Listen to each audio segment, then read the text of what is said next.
dos invitadas muy especiales en particular, porque, pues bueno, ahorita lo van a ver con su biografía, unas obras interesantes las que van a ver, una obra interesante las que van a ver hoy, pero digo obras porque son también dentro de varios temas, ¿no? Entonces, quisiera presentarlas, si me permiten. Soy Alfonso Mendoza, como ustedes saben, algunos de ustedes ya me conocen. Ahorita estamos como fungiendo en la presidencia de Seattle Escribe, y nos da mucho gusto que estén todos ustedes aquí. En particular, pues hoy recibimos a Claudia Castillo, que nació en Guadalajara, Jalisco, creció en Tijuana y lleva más de la mitad de su vida radicando en Seattle. Se define como una mujer de dos patrias, amante de la vida, los libros y los gatos. Lleva 20 años dedicada a su negocio de bienes raíces, el cual por la última década pues ha cambiado, dando servicios de consultoría a otros agentes y empresas locales. Su primer libro sobre bienes raíces, una guía para emprender ese negocio, está en la etapa de edición y será publicado por All Bilingual Press en unas cuantas semanas. Así que estamos pues muy atentos por si eh, este tema puede ser de interés para muchos de nosotros, ¿no? Su verdadera pasión son las letras. Ha tomado talleres de escritura creativa en Seattle Escribe. En el 2019, su primer relato, Josefina, quedó finalista y es parte de la antología Relatos en Femenino por la editorial Book España.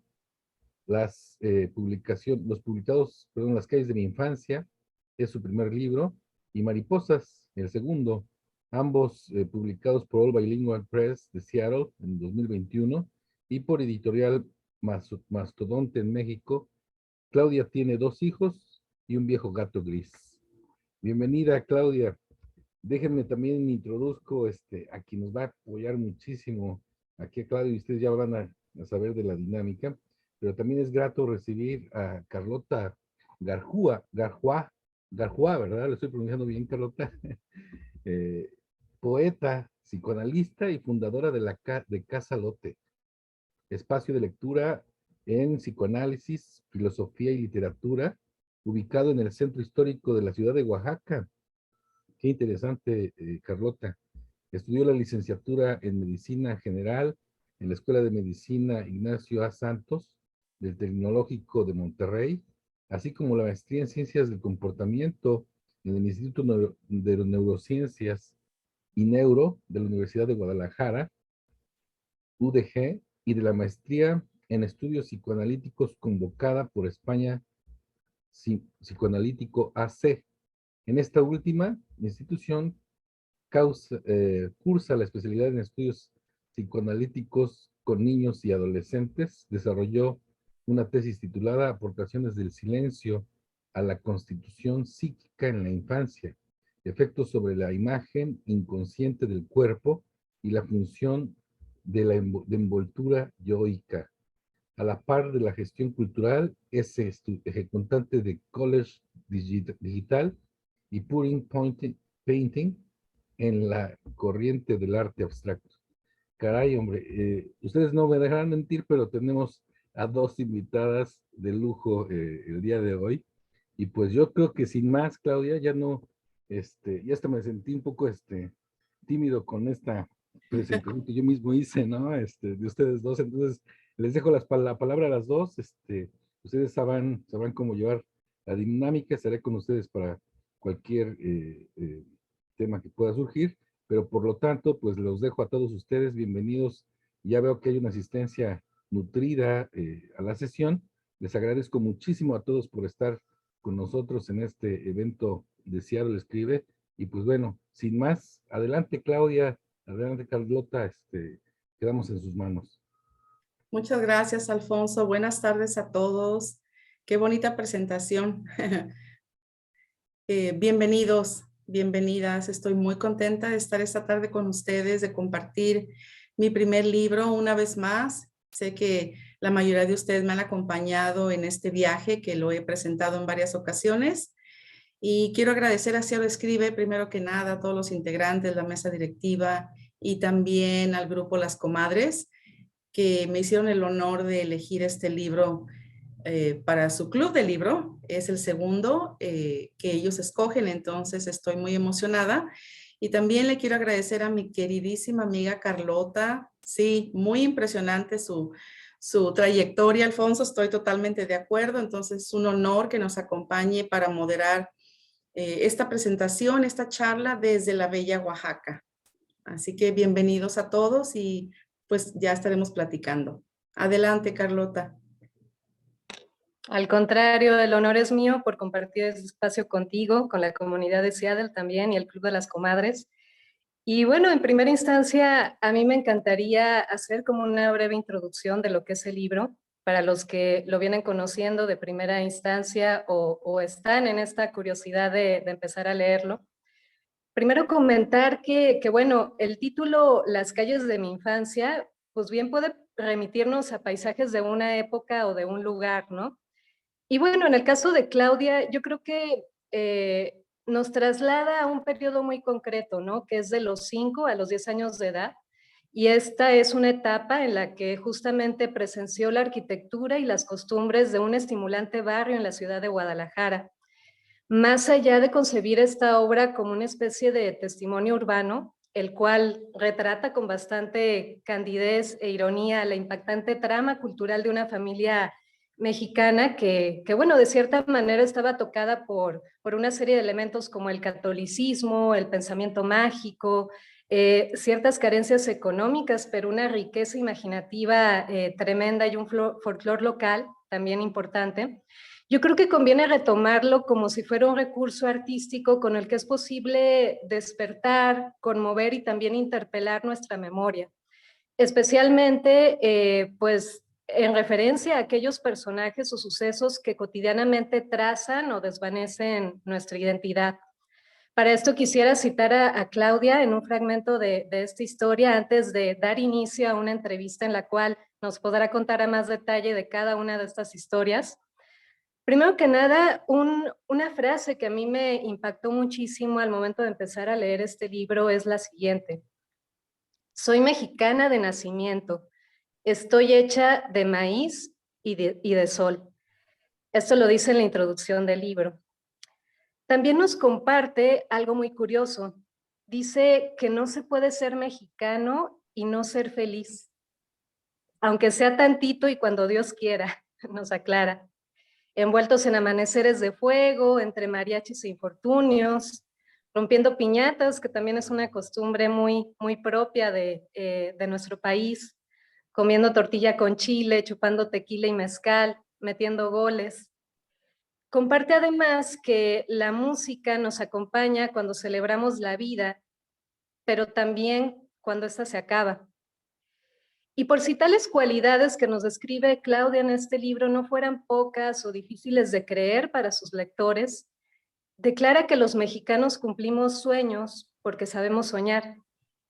Lo supo porque este libro justamente lo soñó un día.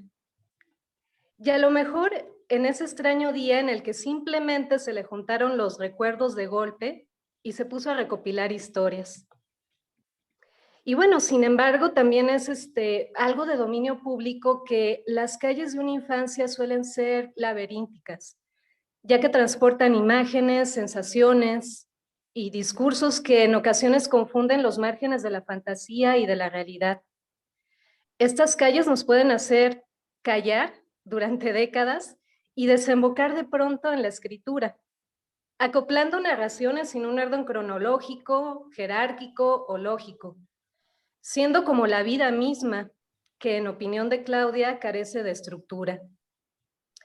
En un intento por no dejar estas reflexiones en un simple prefacio, y guiada también por la necesidad de convertir este encuentro en un estimulante diálogo con Claudia, me intriga preguntarte, querida amiga, ¿cómo, cuándo y por qué fue que decidiste avanzar de un monólogo privado al deseo de hacer pública tu palabra?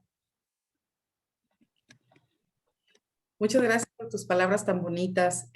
No nos pusimos de acuerdo para esta plática, esta entrevista. Decidimos que fuera orgánico. Entonces, la respuesta, Carlota, y para todos los aquí presentes, sí, tienes toda la razón. Inició como un monólogo donde yo traté de recordar historias, sobre todo de mi infancia, porque como lo he dicho en el libro y a viva voz, yo recuerdo mi infancia la más feliz del mundo. Sin embargo, cuando falleció mi mamá hace unos 3 años, porque yo platicaba mucho con ella, todas las historias que están aquí las llegué a platicar con ella, las recordamos, porque la mayoría, si no todas y todo, es fiel a lo que pasó, son biográficas, las historias. Entonces, cuando ella falleció, como que se me quedó ese vacío de con quién platico esos recuerdos, con quién vuelvo a retomar esas historias. Y algunas ya las había escrito desde muchos años atrás, pero no les había dado la forma hasta hace un par de años. Entonces sí, comenzó como un monólogo interno y se fue estructurando como una historia para poderlas compartir. ¿Quieres que también hagan como una especie de homenaje a algo que transitaste en ese periodo de tu niñez?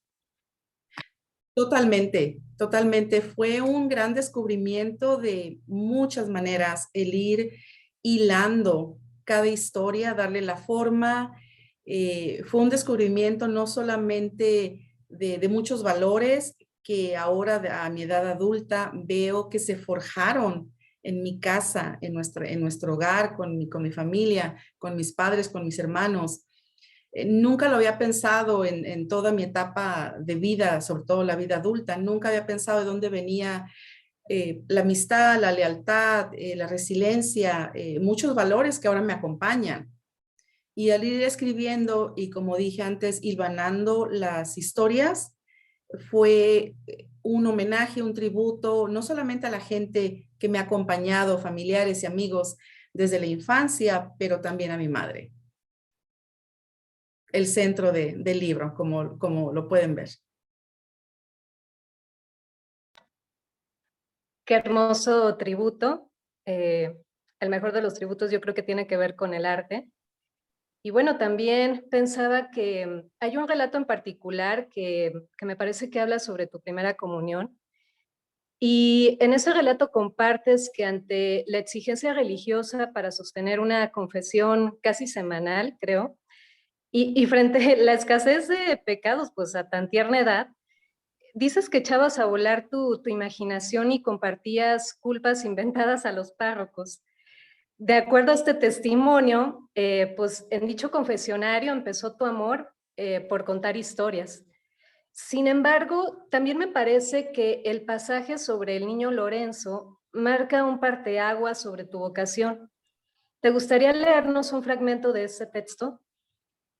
Claro que sí, sí, definitivamente has encontrado mi propia voz en ese libro, Carlota, y espero que los demás también les haya podido yo transmitir mi sentir en estas historias. Tienes razón, mi amigo Lorenzo fue, creo, mi primer amigo. Ahora que lo recuerdo, ese fue mi primer encuentro con la amistad. Entonces me parece muy bonito ahora, después de tantos años, y que bueno, él falleció. Para los que han leído la historia, los que no, pues ya les conté el final. Y voy a leer un pedacito.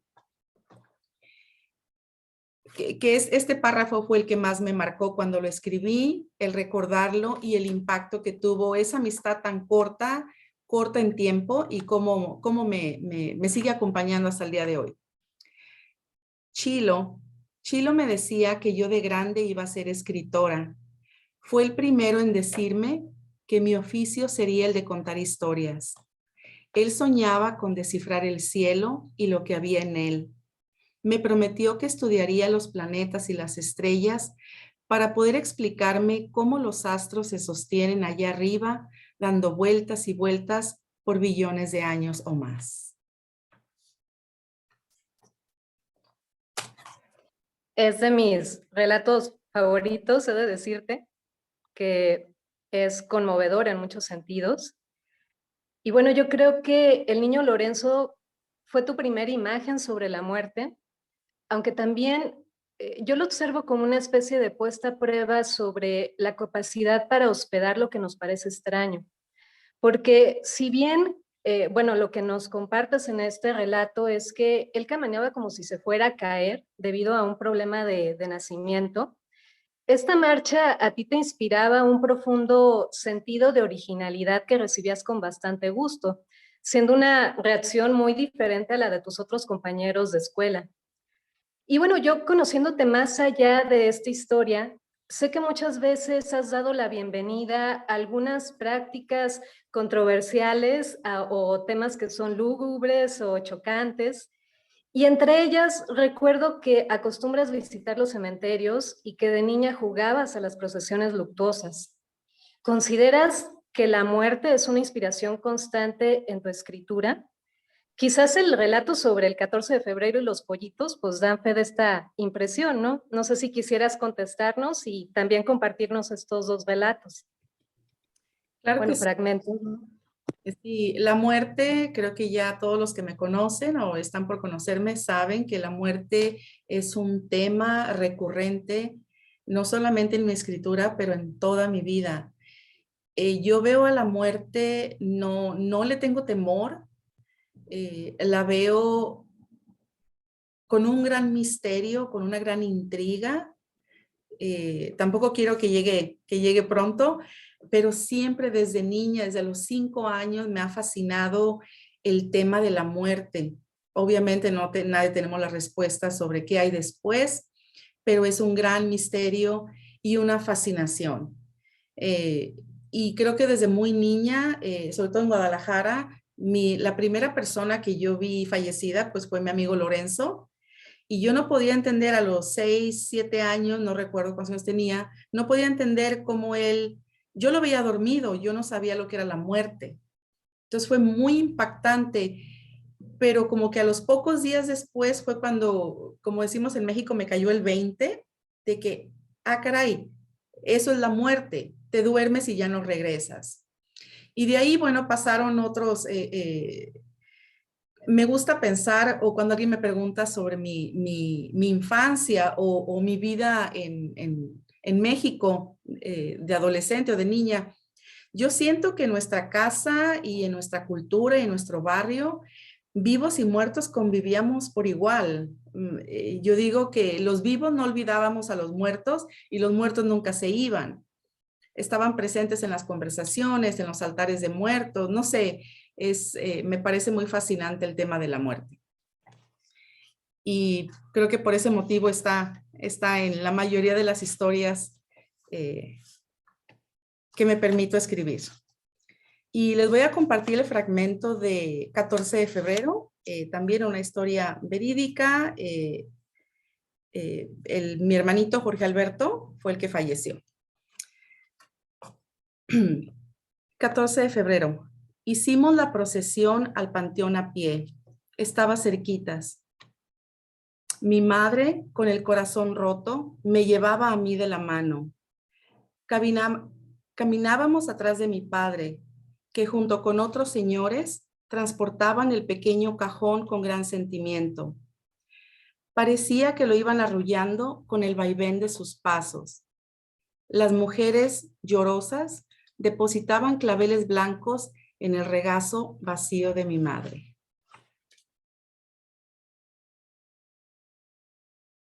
Qué fuerte y qué hermoso que lo traigas a la vida a través de la escritura, ¿no? De ese tipo de escritura.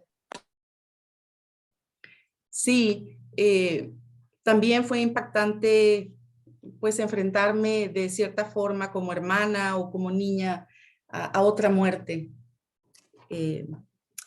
Y el próximo fragmento, Carlota, que mencionaste, los pollitos. Antes de encender la estufa para que las tortillas se fueran dorando, mi madre hizo un agujero en una maceta y allí echó a los 2 difuntos, que eran 2 pollitos. Dijo algo entre dientes que no supe si fue un rezo corto o una maldición por haber gastado dinero en los pollitos en vano. Colocó encima de los muertos un manojo de geranios rojos y se fue a aderezar su célebre platillo. Ahí también está la muerte, porque me compraron 2 pollitos y les di una ajetreada cuando me los llevé a casa, que bueno, se me murieron en el camino.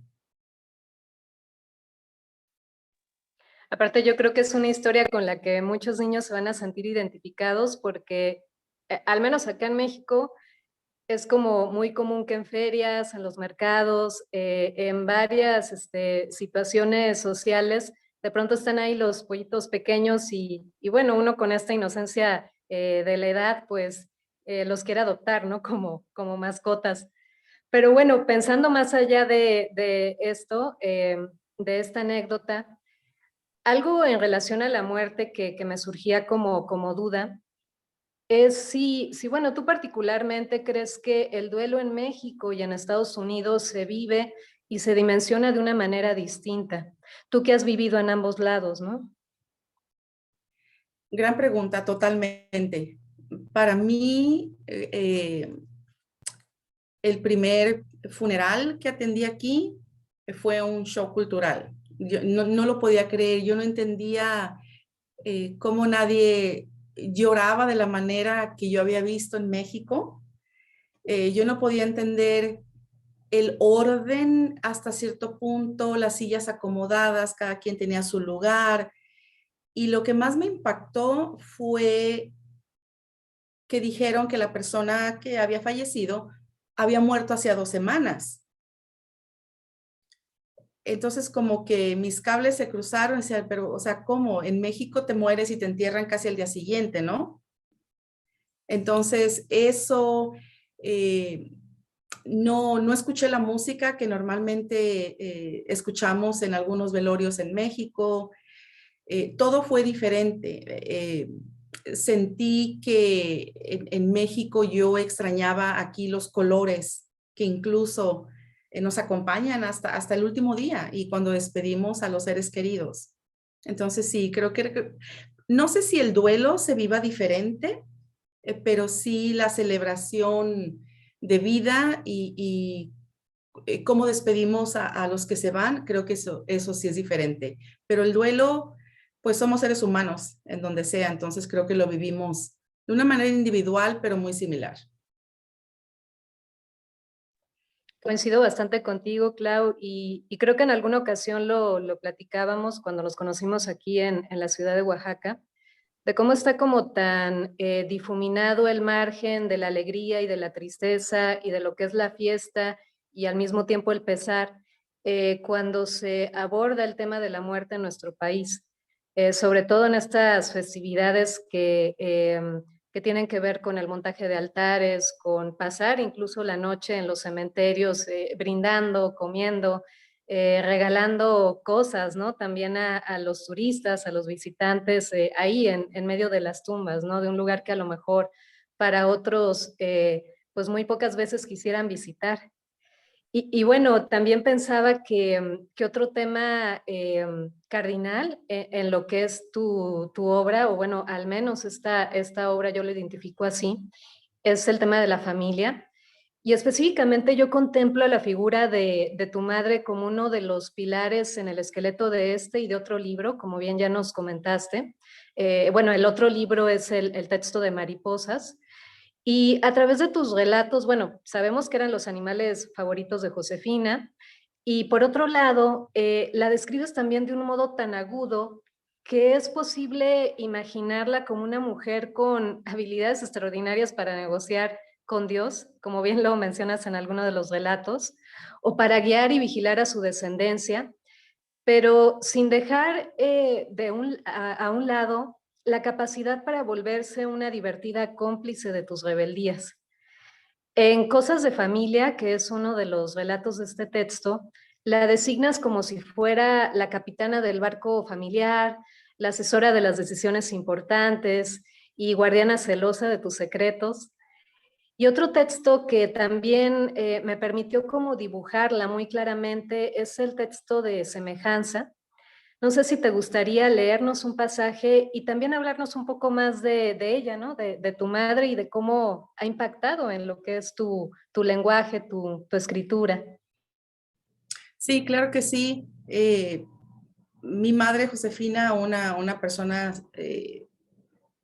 no solamente central, pero presente hasta el día de hoy, aunque no esté físicamente.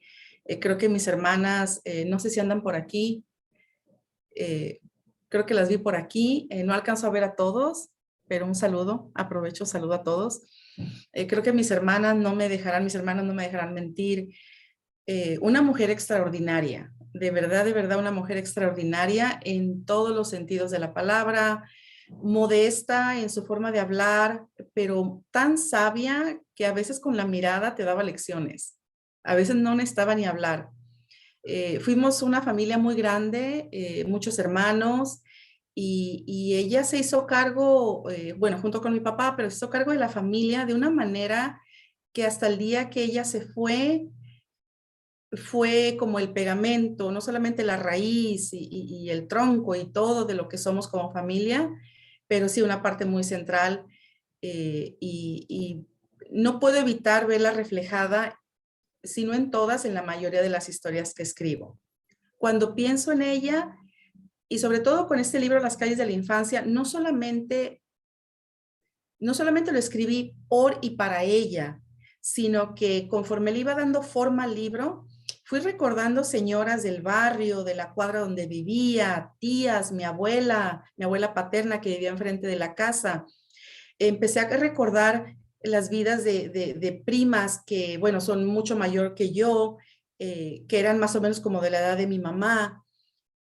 Y empecé a ver en cada historia la similitud con muchas de ellas, entre mi madre y ellas. Creo que era un poco cómo se llevaba la feminidad en esa época. Y he tenido algunas lectoras que no he conocido, que no he tenido el gusto de conocer personalmente, que han adquirido el libro o han leído alguna historia y me han dicho que se identifican no solamente ellas como niñas en ese entonces, pero que identifican, hasta me dio escalofríos, que identifican a sus madres, a sus abuelas y algunas mujeres de su infancia en algunas de las historias. Entonces, me da mucha alegría poder compartir y crear ese lazo de similitud. Y me dijiste que leyera Semejanza. Sí. Semejanza. Y es sobre mi madre. Ella llenaba las cazuelas hasta el tope de comida.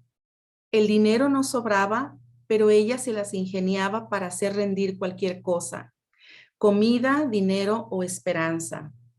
En la cocina, su misión era usar la destreza para hacer estirar los alimentos y darle la única comida caliente del día a una media docena de indigentes que diariamente llegaban a verla.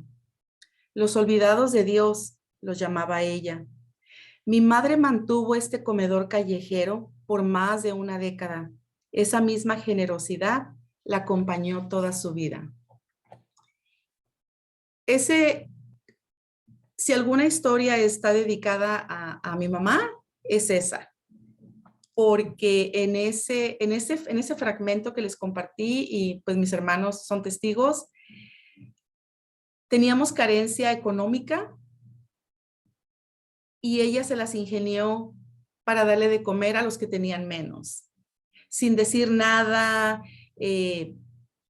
nunca, fue una lección de vida que me ha acompañado hasta el día de hoy y que admiro mucho porque sin tener, ella compartía.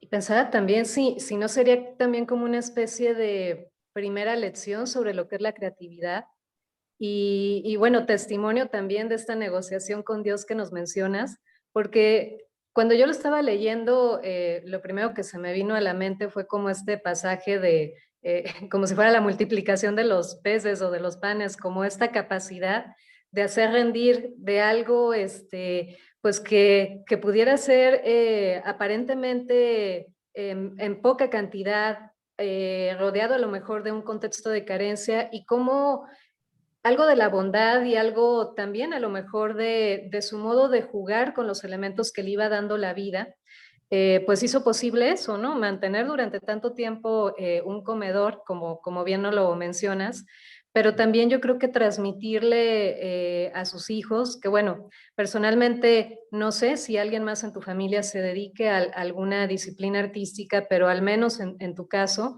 yo veo que no hay como un sentimiento de queja ante ese contexto, ¿no? Sino más bien un sentimiento incluso de gratitud y de fortuna por lo que eso posibilitó en ti, ¿no? No sé cómo lo percibas tú, esta Totalmente, situación. totalmente. Si yo tengo que referirme a alguna carencia, solamente hubo carencia de dinero. Y eso a través de los años he aprendido que es solamente una herramienta. No importa cuánto tengas, sino lo que compartas, ¿no? Y vuelvo a repetir, fue una lección de vida que en ese entonces yo no lo veía así. Para mí, creo que para mis hermanos era algo natural, que llegaban todos los días a las 2 de la tarde, personas pues de la calle, llegaban a la puerta de nuestra casa porque sabían que mi mamá les iba a dar de comer y les daba lo mismo que a nosotros. Entonces esa bondad, esa generosidad, esa resiliencia de a pesar de no tener medios económicos, ella se las ingeniaba no solamente para hacer rendir la comida, pero para compartirla. Entonces me parece muy bonito y no lo veo como queja la carencia económica, pero para nada, al contrario.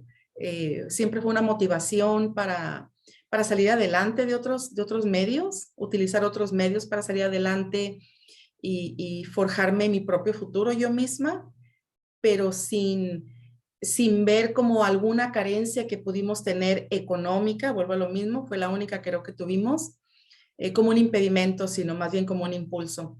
Y basada en esa generosidad que vi creciendo con mi mamá y con mi papá también, porque también él era muy generoso, muy bondadoso también.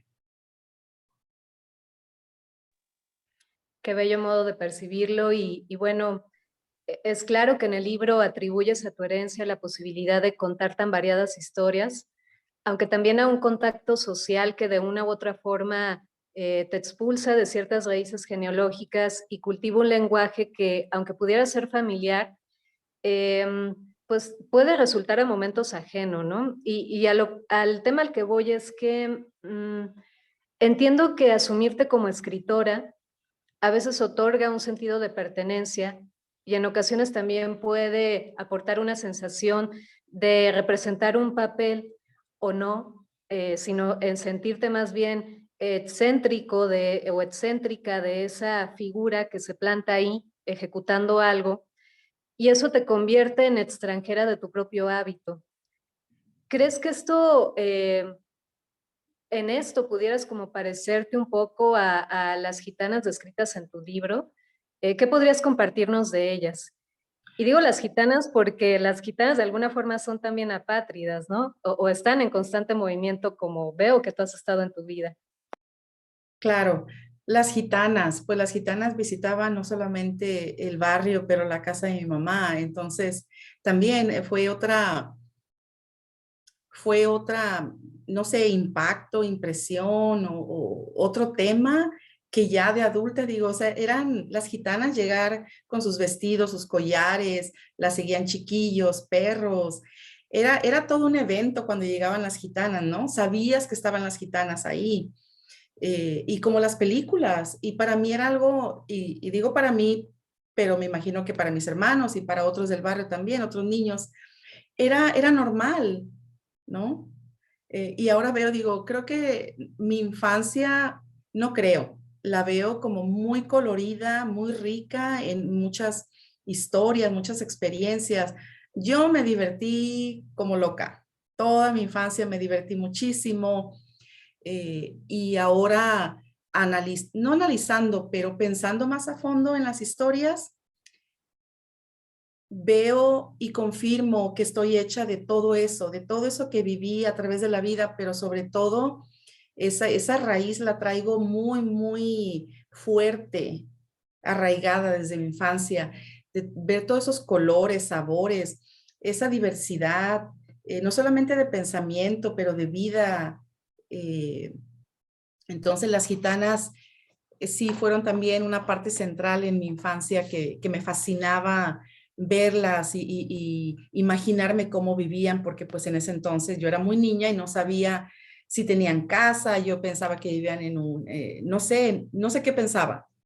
Las veía como personajes extraordinarios, ¿no? Mágicos. Entonces les voy a compartir un fragmento de las gitanas. Arribaban cubiertas en vaporosos vestidos de colores, con sus cabezas envueltas en pañoletas hechas de lentejuela, anunciando su llegada con el tintineo de collares y pulseras. Nos repartían dulces de membrillo que almacenaban en sus mandiles, a los chiquillos y a los perros que curiosos salíamos a recibirlas. Y temerosos los hombres también iban a recibirlas, ¿no? Que es Sí, algo que creo que nos compartes ahí en la historia. sí, yo no recuerdo haber visto a mi papá o algún hombre de la familia o del barrio en las reuniones, porque sí ellas llegaron a hacer algunas, no sé, trabajos o no sé no cómo llamarles, pero cuando convivían con mi mamá, pues eran puras mujeres, ¿no? Entonces recuerdo esas señoras imponentes, impresionantes, y cuando eres niño, aunque no te das cuenta de lo que está pasando en realidad, lo cotidiano te parece normal para ti y ya vas creciendo y dices, ah, caray, como que era un poquito diferente a lo que se podría ver en el diario vivir, ¿no? Y que me parece que de cierta forma también era como una antítesis cultural, en el sentido en que a lo mejor la figura de la mujer gitana era como lo opuesto a lo que religiosamente se quería inculcar, ¿no? O sea, en esto del catolicismo. Y yo, por ejemplo, veo una Claudia muy abierta a cuestionar, muy abierta a debatir y muy valerosa también en exponer como a tan tierna edad pues sí, o sea, las dudas normales que pueden surgirle a un niño, ¿no? En una cuestión incluso de lógica, ni siquiera como de un preguntar por malicia. Porque bueno, recuerdo creo que en uno de los textos que mencionas algo de que cuestionabas, bueno, ¿por qué se reza tanto, no? O sea, si Dios fuera como tan poderoso o como lo describen, pues con una bastaría, ¿no? Y es como cómico, pero a la vez, pues guarda mucha sabiduría también, ¿no? Esa postura pues de poder ser crítico a tan pequeña edad, ¿no? Sí, creo que más que crítica, digamos que la primera mitad de mi vida, más que crítica, era curiosidad. Me considero una persona muy, muy curiosa. Me gusta preguntar para aprender y para saber, para conocer. Y los primeros años, cuando yo me cuestionaba con las monjas, el prepararnos para la primera comunión, cuando inventaba pecados, porque yo no sabía lo que era un pecado, y me decían, es que tienes que ir a decirle al padre lo que hiciste mal. Y me ponía a pensar, pero pues si tengo 5 o 6 años, no hice nada malo. Aunque sí, hacía muchas travesuras, entonces ahí como que empecé a echarle de mi cosecha. Eh, pues ya bueno, pues voy a entretener, ya estoy aquí, ¿no? Y te daban ciertos minutos para cada confesión y era, no recuerdo si era diario o cada semana durante la preparación antes de la primera comunión. Entonces sí, la religión también es otro tema muy, no sé si la religión, pero la presencia de una divinidad o no es también otro tema recurrente. No en mi vida, creo no, pero sí en los libros, en lo que escribo. Y al principio, creo los primeros años fue curiosidad. Yo decía, pero es que si no lo veo, ¿dónde está? Eh, y mi madre, sabiamente, hasta el día que murió, ella fue muy religiosa, muy, muy religiosa, creyente, devota, eh, pero aprendimos las dos a respetarnos eh, tan opuestas en nuestra forma de ver la vida dentro o fuera de una divinidad y de esa herencia religiosa que para mí a veces es herencia, ¿no? Que te heredan la religión. Y ella y yo platicábamos extensamente sobre lo divino y lo no divino.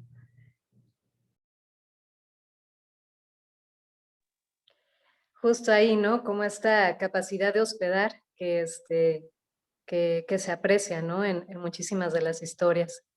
Y antes de dar la palabra a nuestro público lector, que igual me imagino que tendrá muchas preguntas interesantes que hacerte y que comentar con respecto a su experiencia de lectura, quisiera cerrar con otras dos preguntas que en realidad son como muy breves. Una de ellas, o bueno, ambas tienen que ver con dos temas que a lo mejor yo veía que estaban ahí como un tanto ausentes en estas calles de la infancia y que bueno, luego platicando contigo en un previo, en una charla previa, me mencionaste que están en tu otro libro, ¿no? El de Mariposas. Uno de esos temas es el del amor, que bueno, aquí está el amor de la familia, pero sabemos que el amor tiene múltiples caras, múltiples facetas. Y también el tema de cómo fue tu evolución como lectora, porque parece que no se habla mucho en este libro de cuáles fueron tus primeros acercamientos bibliográficos y cómo han ido cambiando, ¿no? Actualmente yo creo que también es algo que cuando ves un escritor, pues te llama la atención, ¿no? Te intriga. Mucho, mucho. Creo que no cultivamos la lectura a una edad muy temprana en la casa, pero sí me recuerdo muy chica, no sé, 5 o 6 años, ya sabiendo lo que era un libro. Y ahí empezó mi fascinación. Yo decía, ¿cómo en unas hojas puedes escribir o alguien puede escribir y contar historias? Creo que antes de yo entender el concepto de un libro, entendí el arte, o como se le puede llamar, de contar historias. Primero fue eso y ya después como que se trasplantó en la, wow, esto es un libro. Y los primeros libros que yo llegué a ver como tal fue en la escuela. Estaría yo en segundo, tercero de primaria en Guadalajara y teníamos una maestra, María de la O. No sé si mis hermanas andan por aquí, se acordarán. María de la O. Ella y yo no nos queríamos. No nos llevábamos bien para nada. Pero ella llevaba libros para ella leer, nada tenía que ver con la clase, y me dejaba hojearlos. Y yo recuerdo haber visto los nombres de escritores que ya después yo me hice su lectora asidua, Juan Rulfo, Carlos Fuentes, Elena Garro. Entonces ella constantemente llevaba y los dejaba a un lado del escritorio. Y en el recreo o antes de la salida, algo, yo iba y le decía que si me dejaba verlos, pero no eran los libros de texto, eran libros de ella, que me imagino, ahora sé, o puedo imaginarme que era una lectora, una ávida lectora. Esos fueron mis primeros encuentros con los libros. Y tiendo mucho a leer casi el mismo género, que es cuento, cuento corto y novela. Me han preguntado, ¿por qué no te expandes más y lees de ciencia? A mí me parece que la vida es tan corta que si yo pudiera pasarme día y noche leyendo sobre lo que a mí me apasiona, lo que me hace sentir viva, que es la novela, el cuento, biografías, como que no me alcanza el tiempo para leer otra cosa, otro género. Entonces, sí, esos fueron mis primeros encuentros. Y mis primeros libros que leí, y no recuerdo de dónde lo tomé, pero era yo muy joven, no sé, unos 10, 11 años. Es una escritora que después supe quién era, Taylor Caldwell. Ella nació en 1900 en Manchester, Inglaterra. Creo que murió en Estados Unidos, en Connecticut. Y ya después, muchos años después, supe de su obra. Y ella escribió novelas sobre los apóstoles, San Lucas, San Pablo, varios, y también la leyenda de Atlántida. Entonces, fue una fascinación desde entonces por las historias y por ciertos escritores de cómo combinar, en este caso ella, Taylor Caldwell, la vida de los apóstoles de una manera fidedigna, pero con un toque de novela. Ese arte me impresiona mucho. Entonces, ella fue mi primera autora que disfruté.